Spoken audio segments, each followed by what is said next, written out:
भजनलाल सरकार ने पूर्ववर्ती अशोक गहलोत सरकार द्वारा 17 नए जिले 20 नए जिले अगर कहा जाए तो 20 नए जिले और 3 संभागों को अब बड़े स्तर पर बदलने का फैसला किया। इसके तहत 9 जिलों को रद्द कर दिया गया, 8 जिलों को बरकरार रखा गया। राजस्थान के संसदीय और विधि मंत्री जोगाराम जी हमारे साथ हैं। सर, पहले 17 जिले बनाए थे सरकार ने, पूर्ववर्ती सरकार ने, फिर उसमें 3-4 और नए ऐड किए। अब आपकी सरकार ने फिर से डिलीट कर दिए। ये एडिंग और डिलीट बार बार कोई वजह आपके सामने है।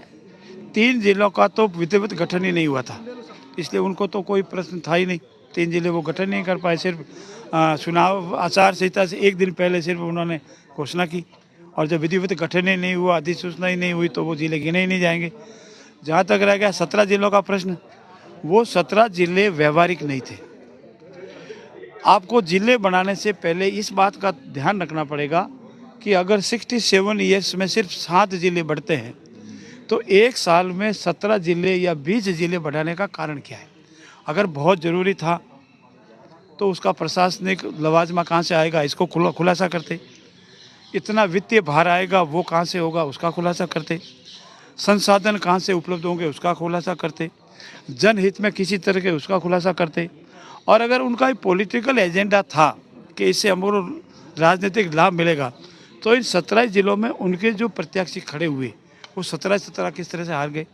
इसीलिए मेरा ये मानना है कि ऐसे निर्णयों में पॉलिटिकल एजेंडा नहीं रखना चाहिए। पॉलिटिकल एजेंडा नहीं रखना चाहिए।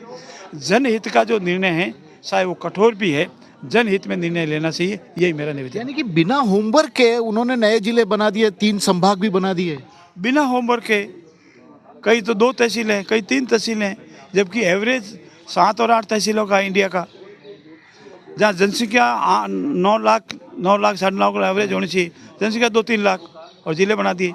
जिले में जिलाधीश कहाँ से लाएंगे, भवन कहाँ से लाएंगे, इतना बड़ा इंफ्रास्ट्रक्चर होगा वो कहाँ से लाएंगे। सभी विभाग, जितने विभाग है, हमारे 42 विभाग है, उन 42 विभागों सबके पदकृत संशोधित करने पड़ते हैं जिला वाइज, वो कहाँ से लाएंगे।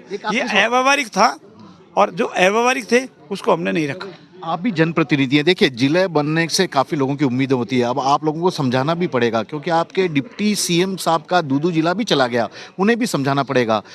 पॉलिटिकल आरोप माइलेज लगाने की आप पे लगातार कोशिश कांग्रेस की तरफ से शुरू भी हो गई है कि क्यों जिले खत्म किए गए। लोगों को कैसे समझाएंगे आप? मेरा आपसे निवेदन है, और मेरा आपकी मार्फत कांग्रेस के साथियों से अनुरोध है, राजस्थान के विकास के लिए, राजस्थान के हित के लिए जनहितार्थ कोई सकारात्मक सुझाव दो। हमारी समालोचना करो, आलोचना करो, जिसको हम ठीक कर सकें।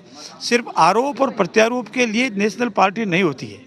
नेशनल पार्टी का क्राइटेरिया ये है कि वो हमको सुझाव दे, हमारी आलोचना करे, समालोचना करे, और उसको हम आधार मान के जनहित में हमारे देश का और प्रदेश का हित में निर्णय ले सकते हैं। हमारा प्रदेश का विकास होना चाहिए।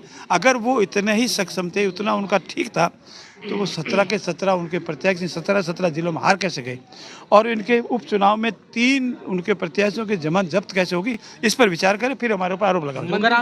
राजस्थान के विधि और संसदीय कार्य मंत्री हैं जोगाराम पटेल, साफ तौर पे कहा कि क्यों जिले खत्म किए गए, क्योंकि ये अव्यवहारिक थे, अविवेकपूर्ण थे। चुनाव से पहले राजनीतिक लाभ लेने के लिए इन जिलों का गठन किया गया था।